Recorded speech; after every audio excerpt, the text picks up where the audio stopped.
Finding Nemo.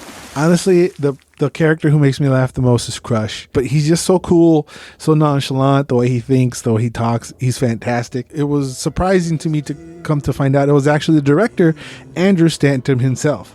Oh, he lives, hey dude!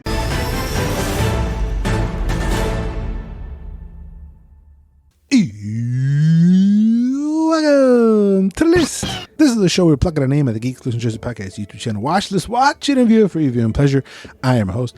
Enterprises, the movie we are scratching off the list today is the 2003 Disney Pixar Finding Nemo. After his son is captured in the Great Barrier Reef and taken to Sydney, a timid clownfish sets out on a journey to bring him home. Man, I must say, this is my favorite PIXAR movie of the all time. Grown ass man, I will fight you over Nemo, dog. Yeah, I watched this one a lot. I think I saw it twice in the theater, something that I never did. I don't think I ever see any movie 2 times in the theater. This and the Joker. So there you go. I got good taste. Sue me. And watching it again, I must say, it aged very, very, very well. It's still visually fantastic. Actually, during the making of this, they were struggling with it being too real. They had to find a way to tone it down a little bit. Obviously, compared to today, you can definitely see the visual jump. But it has its very classic, very sad Pixar openings.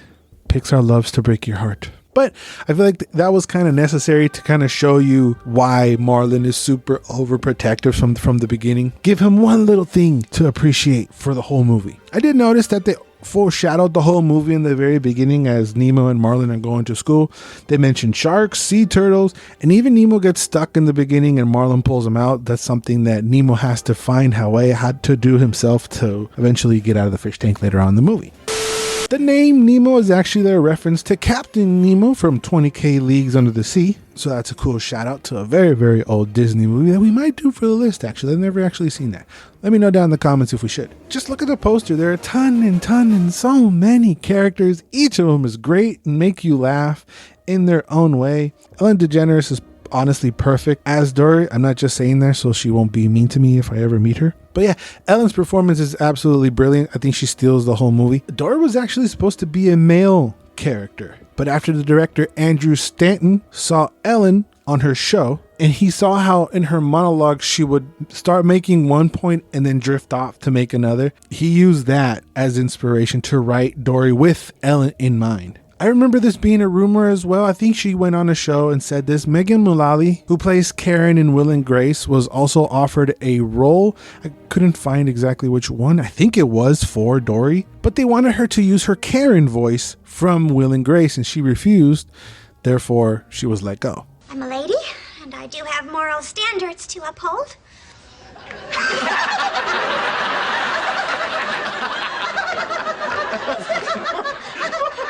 Just for us.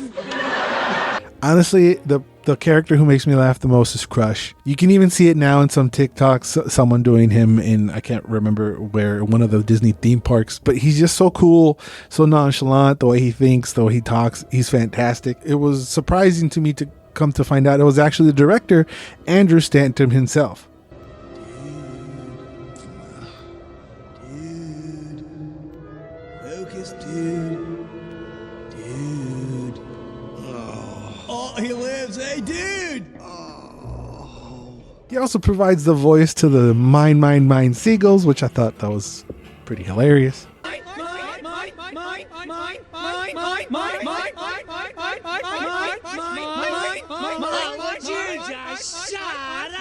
But Andrew Stanton, who wrote the story as well, was inspired by his own fatherhood and the challenges of trying to let go and trying not to be so overprotective of his son. His son is actually the sea turtle who starts passing Marlin's story along. He couldn't stop him. And then Nemo's dad, he swims out to the ocean and they bump into three ferocious sharks. He scares away the sharks by blowing them up. Golly, that's amazing. Also, Gil, who's played by Willem Dafoe, he was actually written originally to be kind of a baddie. And the first time I watched the movie, I was like, oh, he's going to be the bad guy. He's got the kind of bad guy vibes, but I'm actually really glad that they didn't actually have him as a bad guy. There kind of really isn't a bad guy in the whole movie. It's just a bad scenario.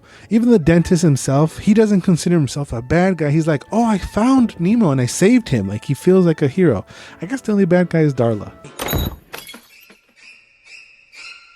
which Darla was named after. I think it was a Disney writer who would play a lot of pranks on Andrew Stanton, so he named the Goofy character after her.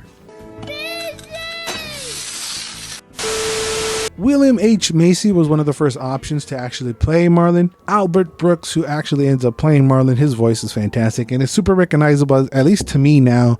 When I see him in other things, I'm like, oh, it's Marlin. All the Tank Gang Fish actors were actually Stanton's very first choice. You can actually tell because of how perfect each of them are.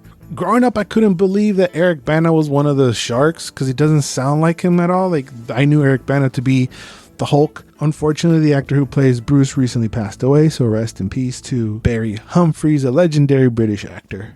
The name Bruce is actually a shout out to the Jaws animatronic who was also named Bruce. There are a bunch of PIXAR references as well. There's a Buzz toy near a chest in The Dentist. A lot of people already know that they preview The Incredibles. The little boy in the waiting room was actually reading a Japanese comic of The Incredibles. But this one I did not know. There's also a Monsters Inc. book in the waiting room sitting right there on the table. Luigi from Cars is also there when Gil is given his escape plan. You can briefly see Luigi drive by. There's just a lot of messages in this movie, man. It's about parenthood and also the message of just keep swimming and keep persevering. It's a beautiful one, honestly. I mean, who hates Nemo? What monster hates the movie Nemo? You gotta be sick in the head to not care for Finding Nemo. What's wrong with you? You have no soul. Speaking of people who have no soul, there's a lot of theories out there that kind of like to ruin Pixar movies. There's a handful of ones. There's one that suggests that Nemo actually never existed because Nemo in Latin translates to no one. And throughout the whole movie, they're trying to teach Marlin how to let go. This could be a reference to letting go of what happened in the beginning of the film, and that he's actually searching for no one. That is a very, very sad theory. But one that's even more messed up than that is that because of the nature of clownfish, they are all born male and they can turn into female. So because of the events of the beginning of the movie, Marlin would actually transition to female.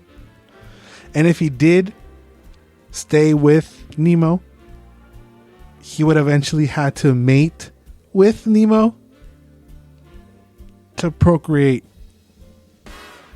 and have baby. I can't even get through this theory. It's so nasty.